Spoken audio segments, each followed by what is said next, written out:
NFA Nueva Ecija magpaparenta raw ng mechanical dryer sa mga magsasaka para makapagpatuyo ng palay ngayong tag-ulan. Ibalita mo yan, Army! Ang excited naman ng title mo. Yes, magandang hapon sa lahat ng ating tagapakinig at syempre sa taga-subaybay natin sa ating Facebook at YouTube live streaming. Naglabas ng bagong advisory ang National Food Authority o NFA Nueva Ecija branch kahapon, September 18, na nagpaparenta ito ng mechanical dryer sa mga magsasaka na nais magbenta ng palay upang mapadali ang pagpapatuloy nito. Sa isang Facebook post, sinabi ng ahensya na sa panahon ng tag-ulan, problema ng mga magsasaka ang pagpapatuyo ng inaning palay.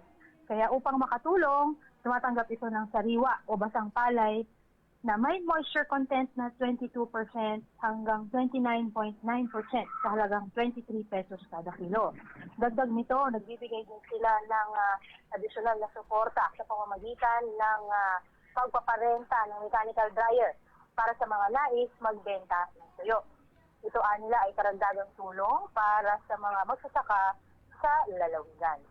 Nag-abiso din ito na tumawag sa mga numero ng tanggapan sa 0995-512-1569 o 044-958-2328 sa mga karagdagang inquiries. Sinubukan ng news team na makapag-ugnayan gamit ang mga numerong ito. Ayon sa ating nakausap na NFA personnel, puno na ang schedule ngayong linggo hanggang next week ng mga mechanical dryer na pinaparenta. Dalawa lamang ito na ang lokasyon ay nasa Cabanatuan City at sa Science City of Muñoz. Ang kapasidad ng mga naturang dryer ay 400 kaban lamang kada isang araw. Ang mga magsasaka sa Gimba, nila na nais magpa-schedule ng procurement ay makipag-ugnayan kay Ms. Jenna Ortiz ng Gimba Food Center sa numerong 0945-965-9812. Samantala, ang mga truck na ginagamit naman ng ahensya sa hauling o paghahakot ng palay ay may schedule din hanggang sa darating na linggo, September 22, at kasalukuyang nasa Aurora at Muñoz. Ayon sa NFA Nueva Ecija, hindi naman daw pinababayaran ang paghahakot o hauling sa mga magsasaka as long na sila ang bibili ng palay ng mga ito. At yan ang balita update sa presyo ng palay at sa procurement ng NFA Nueva Ecija dito sa ating lalawigan. Oh, yan ang update dun sa kanilang bagong post na po pwedeng magpatuyo ng palay yung mga magsasaka. Eh, dun sa post nila, Army, para namang pwede nilang i-accommodate yung lahat ng mga magsasaka sa buong Nueva Ecija na umaani. Parang ganun ang dating. Pero pag tinawagan pala, hindi na rin magagamit yung dryer.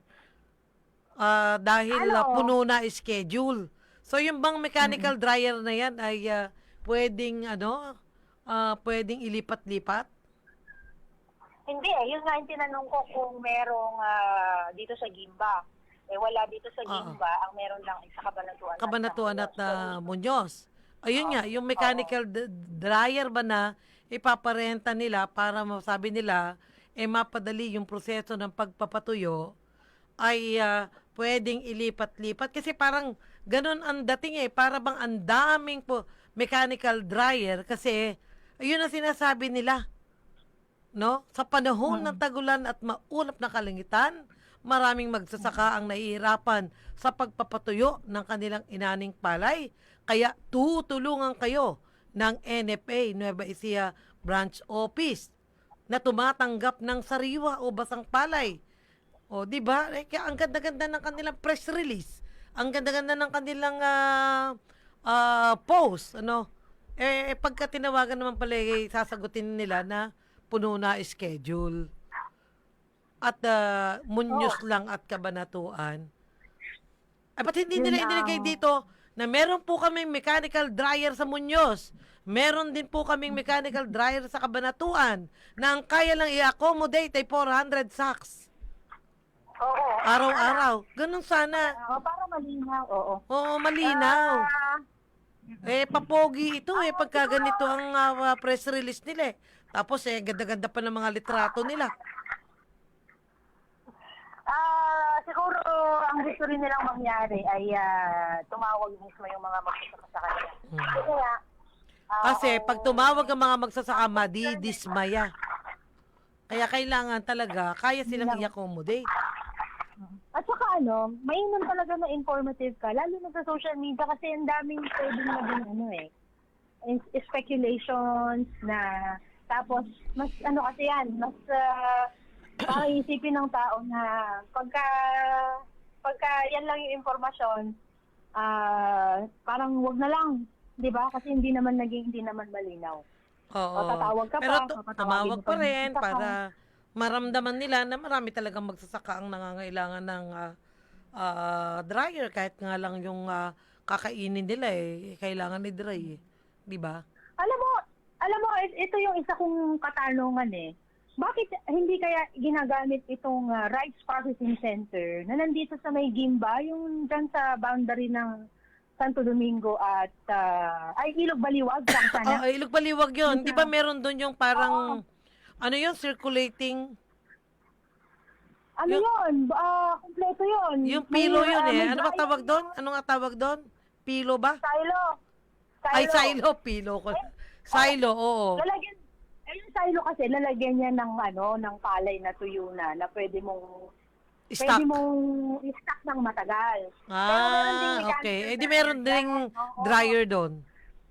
So, bakit kaya hindi? Kasi alam mo, natatandaan ko nagkaroon ng Memorandum of Agreement ang provincial government ng Nueva Ecija at NFA para makagamit ng mga facilities Mm. ng provincial government. Yes. At ipinagpamalaki naman ng provincial government na mayroong mga facilities na magagamit. Gumagana na daw ba? Sa Ilog Baliwag. Yun nga So, siguro aalamin pa natin sa mga magsasaka kung talagang Pupunta kaya doon yung magsasaka. Nakita mo naman bakod na bakod pa lang.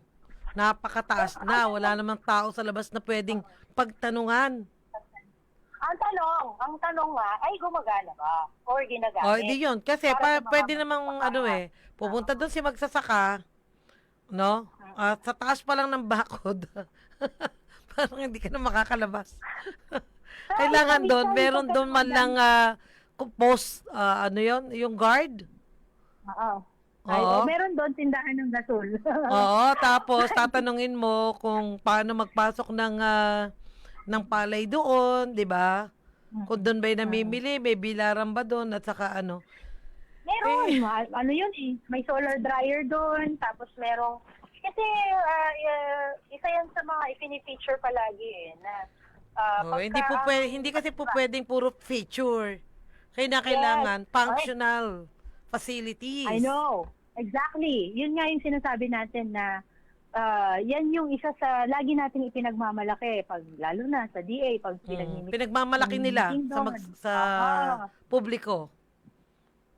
Sa publiko at saka sa Department of Agriculture. 'Di ba nga yan yung rason kung bakit sinabi ng Department of Agriculture na tularan ang Nueva Ecija dahil may sariling rice processing center at ito ang ginagamit. Namimili ng palay, ginagawang bigas. Replicate daw sa ibang probinsya. Na dinidistribute sa mga constituents o nasasakupan. So, yun nga yung isang pumasok sa isip ko na bakit Cabanatuan at Muñoz lamang ang narerentahan. Rerentahan pa yan o di narerentahan para sa ibinebentang palay. Ang dami nating food centers. Dito sa Gimba, dapat meron dito 'Di ba? Oo, kasi dito yung ito yung pinakamalaking bayan na nagpo-produce ng palay Yung sa Kasungsong, ano ba yung tinayo doon? Processing din ba yon? Ano yun? O mechanical dryer? Rice processing system din yon. Magkahalo yun na mechanical tawag doon, rice mill at saka dryer na magkasama. Yun ba ay para sa mga miyembro lang ng co-op o paano? Oo, para sa mga members yun ng co-op. Oo, kasi Ay, Yun dapat ay dumami ginrally pala yung sa ganon. sa mismong center cooperative. Mhm. Hindi pa nga natin na-feature yan eh. Minsan ipapakita natin yun. Sige, Nabuulan oo. lang kasi. Kasi ano eh, Oo. sana pag-uusapan lang yan sa tuwing mag-aanihan ng ganyan ng sitwasyon eh. Tapos Oo. sabay-sabay, parang ang Eh, yung dating mga nitong NFA ay napaka-epektibo na nila doon sa procurement at na may ino-offer pa silang mechanical dryer, manong specific na lang yung gawin nila sa Muñoz po ay merong ganito at kaya mag-ano, 'di ba? Sa Kabanatuan ganyan-ganyan po Oo. general yung kanilang impormasyong ipinopost Di syempre dapat ito na, ang mga magsasaka natin, sige lang po, bahain niyo po ng mga pagtawag at baka sakali sa susunod naman mako-consider na nila po yung mga ganyang mga facilities na kailangan natin. Siguro naman magkakaroon din dito sa Gimba. Hmm. Hindi lang natin alam kung kailan. Kasi nung tinanong ko, meron ba dito sa Gimba? Yun yung una kong tanong eh. Sige. Wala sa Gimba, Cabanatuan at Muñoz. Okay. Sige, Ayun. basta oras natin. Ulitin natin yung yung numero na pwedeng tawagan ha. Kasi hanggang next week may schedule. So pwede pang pumila. Baka sakaling makatulong din sa mga magsasaka natin na nakikinig. Ang numero po ng Science City. NFA Nueva Ecija ay 0995-512-1569. May landline din 044-958-2328. Sa Gimba naman ay 0945-965-9812. Pwede rin magpunta dyan sa Gimba Food Center. Tapos, may sundan po ninyo, i-follow niyo yung kanilang Facebook account, NFA Nueva Ecija, para mas maging updated. Okay.